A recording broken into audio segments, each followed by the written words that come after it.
No estoy segura de qué era más raro, el hecho de que papá tuviera un agujero en la cabeza o el hecho de que pareciera no importarle.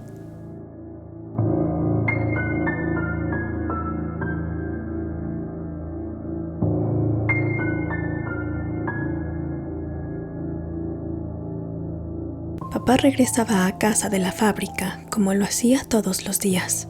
Colocó su casco de seguridad junto a la puerta y se quitó el overol para sentarse a cenar. Mamá tenía preparado un pastel de carne con papas y guisantes, el plato favorito de papá, así que esperamos a que llegara para comenzar la cena. Pero cuando mi padre se plantó frente a la mesa, mamá se quedó muda en una especie de shock. Mi hermano ya lo había visto también, pero yo seguía viendo la televisión en la sala y no me había percatado aún. Cuando levanté la vista para preguntarle a mamá si podía pasar al baño, fue cuando vi la cabeza de papá. Papá, sin embargo, se sentó a la mesa como si nada estuviera pasando, abriendo su servilleta y poniéndola sobre sus piernas. Estaba cansado y hambriento y había comenzado a preguntarnos sobre nuestro día cuando vio lo horrorizados que nos veíamos. ¿Qué pasa?, preguntó. Los tres nos quedamos sin palabras por un momento, incapaces de contestar su pregunta. ¿Cómo es que no se había dado cuenta de lo que nos tenía a todos atónitos? Tenía que haberse dado cuenta, tenía que saber lo que le había pasado. No había forma de que alguien pudiera ignorar algo así. En el centro de la frente de mi padre había un agujero lo suficientemente grande como para meter mi dedo meñique ahí, pero no parecía una herida.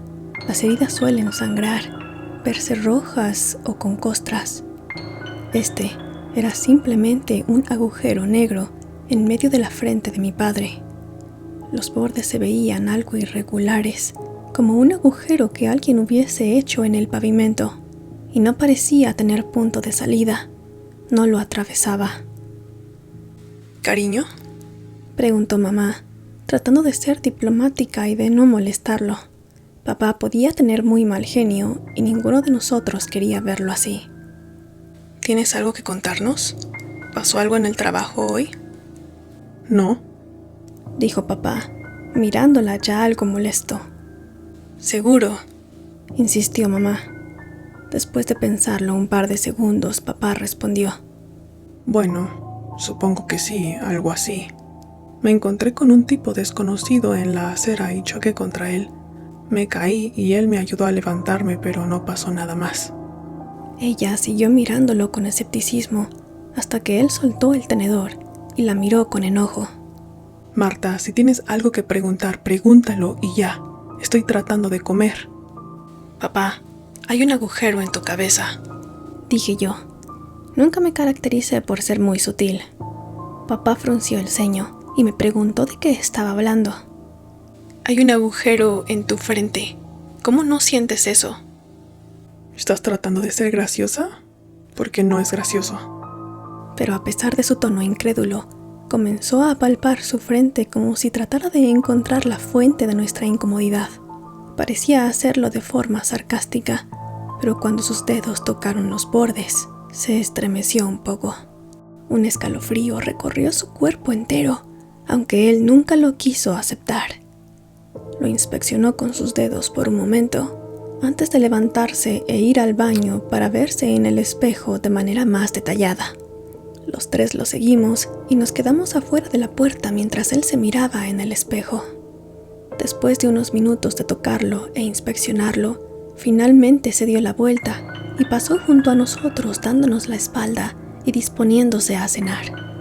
Lo encontramos en la mesa de la cocina, comiendo su cena como si no acabara de ver su frente agujerada. El pastel de carne de su madre se está enfriando, nos dijo una vez que se percató de que estábamos ahí. Manuel, tienes un agujero en la cabeza. ¿No crees que deberíamos ir al hospital?, le dijo mi madre. Papá dirigió su mirada sin emociones hacia ella y le dijo: No, Marta. El médico simplemente lo tocaría y en 5 minutos me despacharía cobrándome una fortuna. No voy a ir a un médico. No hace falta. Ahora siéntate y come. así que nos sentamos a la mesa e intentamos seguir con la cena como si nada. Tratamos de no mirar el agujero mientras comíamos, pero era difícil ignorarlo. Encendimos la televisión para tratar de distraernos un poco, pero la pantalla parecía reflejarse en aquel agujero en la frente de mi padre. El resto de la noche no pude dejar de pensar en aquel agujero. A partir de entonces comencé a prestarle más atención a papá. La noche siguiente, mientras mi padre veía la televisión, mis ojos se incrustaban en el agujero de su frente. Mientras lo observaba, casi podía verlo expandirse y contraerse, como si estuviera respirando. Me convencí de que solo era un efecto de la luz de la televisión, pero cuanto más lo miraba, más segura estaba de que aquella cosa parecía respirar. Era como una boca irregular que inhalaba para luego sacar el aire. Era sutil, pero cuanto más lo miraba, más evidente se volvía.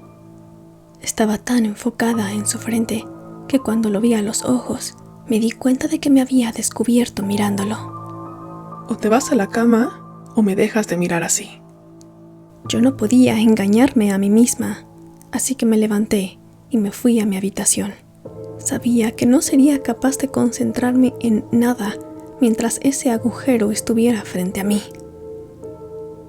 Los siguientes días transcurrieron sin incidentes, pero me di cuenta que papá comenzó a usar un sombrero cada vez que tenía que salir. Ojalá lo hubiera usado en la casa también. Quizás de esa forma hubiera dejado de sentir que algo me miraba desde aquel agujero. No lo hacía evidentemente porque no tenía ojos, pero de alguna manera tenía esa sensación extraña de cuando sientes que alguien te está observando. Además, parecía estar creciendo también, pero papá seguía sin decir nada al respecto. En casa lo ignoraba, pero usaba el sombrero cuando tenía que salir. Mi padre era terco, pero no tonto, y le gustaba mantener la atención lejos de su persona.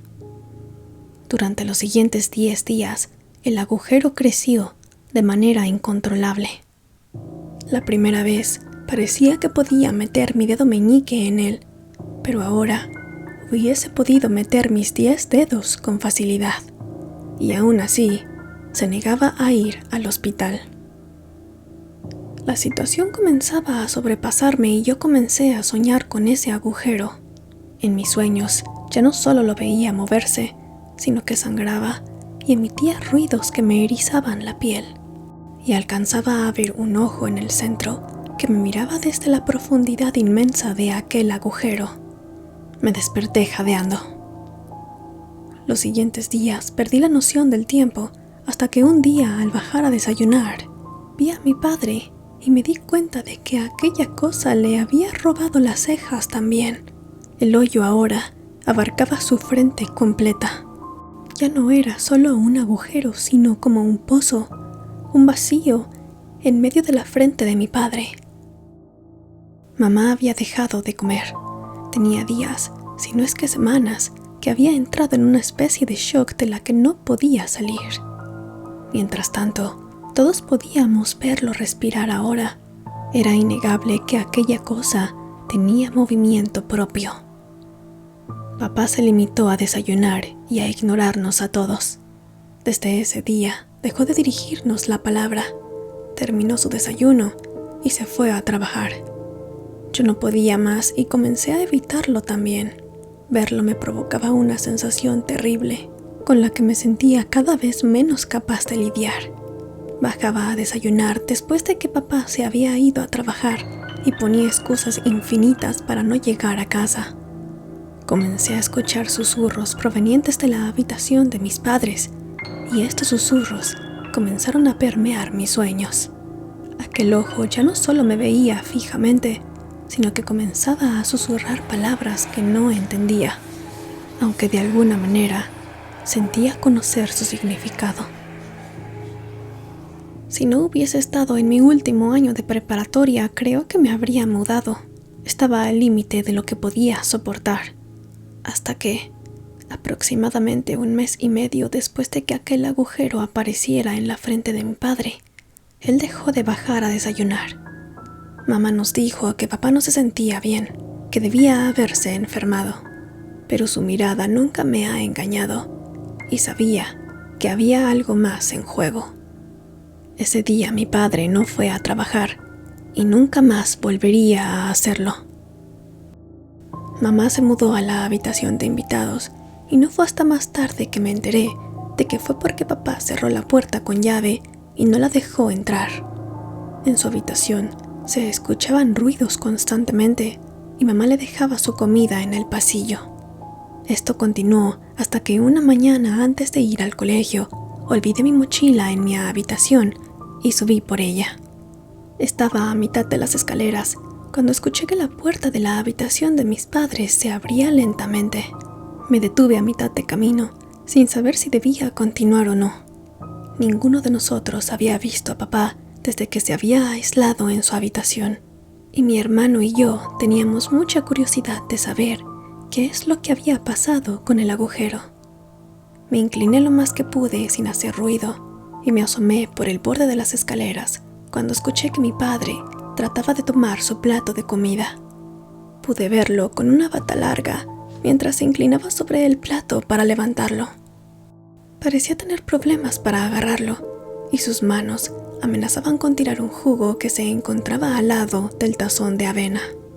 Cuando se incorporó y le vi la cara, no pude contener mi sorpresa y me llevé las manos a la boca, tratando de ahogar cualquier sonido. La parte superior de su cabeza había sido totalmente consumida por un vórtice negro de una profundidad aterradora.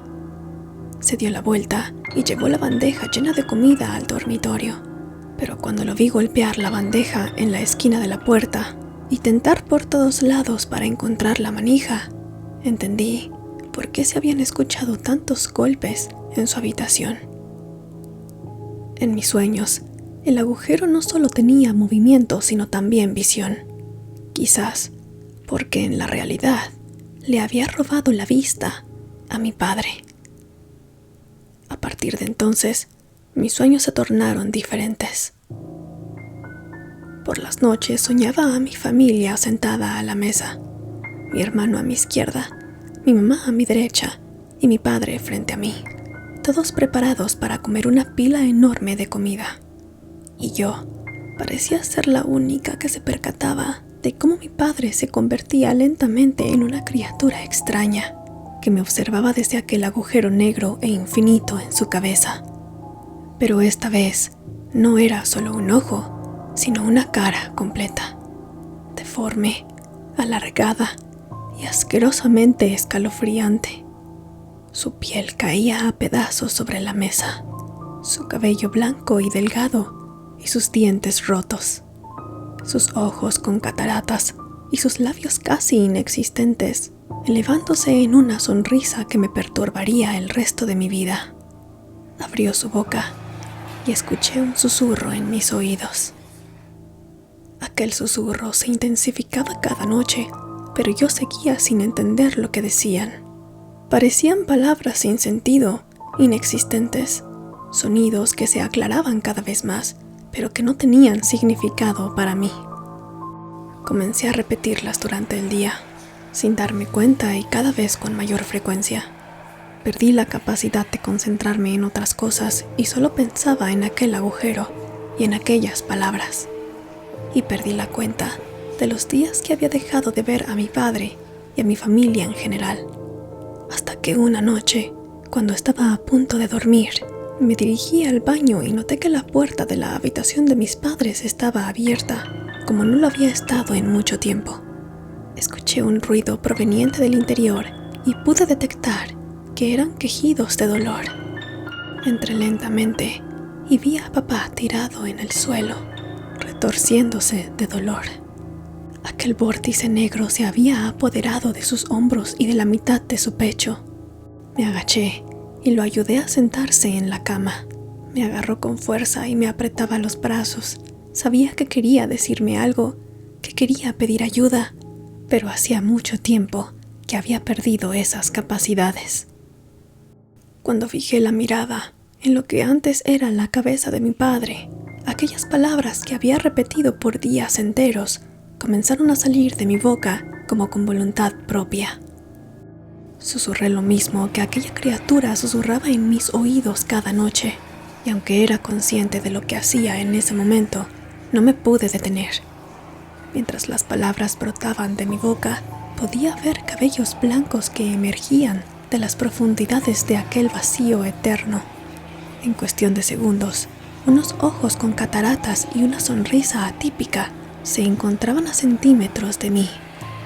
Mis piernas se debilitaron en un segundo y solté el cuerpo de mi padre para echarme hacia atrás, cuando un cuerpo entero emergió del negro vórtice que terminaba a su vez de consumir la existencia de mi padre. Lo que pareciera un anciano deformado por la edad emergió frente a mis ojos y se agachó a recoger la bata de mi padre. Cualquier rastro de papá se había desvanecido de este mundo. Aquel anciano se puso la bata y los zapatos de mi padre, salió de nuestra casa y se adentró en la fría noche de invierno para no volverlo a ver. Han pasado días y mientras me encuentro aquí, sentada, esperando el amanecer, caigo en cuenta de que aquella culpa, aquella cara, aquellos sueños y los susurros no me dejarán de atormentar jamás.